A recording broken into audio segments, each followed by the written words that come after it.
ખબરોમાં બન્યા રહેવા માટે બેલ આઇકોન દબાવો અને એબીપી અસ્મિતાને સબસ્ક્રાઇબ કરો. કોરોના વાયરસે વિશ્વભરમાં હાહાકાર મચાવ્યો છે અને વૈશ્વિક અર્થતંત્ર પર ભારે અસર થઈ છે. તો આઈએમએફે પણ આર્થિક વૃદ્ધિને લઈને ચિંતા વ્યક્ત કરી છે.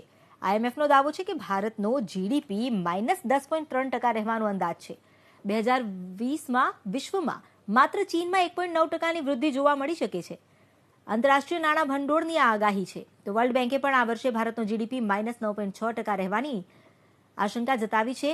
આઈએમએફે તેના વર્લ્ડ ઇકોનોમિક આઉટલુકમાં દાવો કર્યો કે કોરોનાની મહામારીને કારણે અસરગ્રસ્ત ભારતીય અર્થતંત્રમાં વર્ષ 2020માં 10.3%નો ઘટાડો જોવા મળી શકે છે.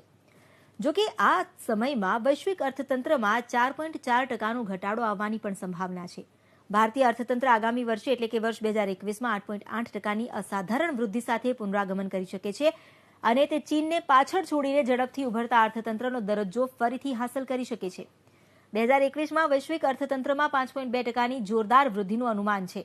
તો આ તરફ વર્ષ 2020માં અમેરિકાના અર્થતંત્રમાં 5.8%નો ઘટાડો આવી શકે છે, જ્યારે આગામી વર્ષે તેમાં 3.9%ની વૃદ્ધિ જોવા મળી શકે છે. આ દાવો આઈએમએફે કર્યો છે.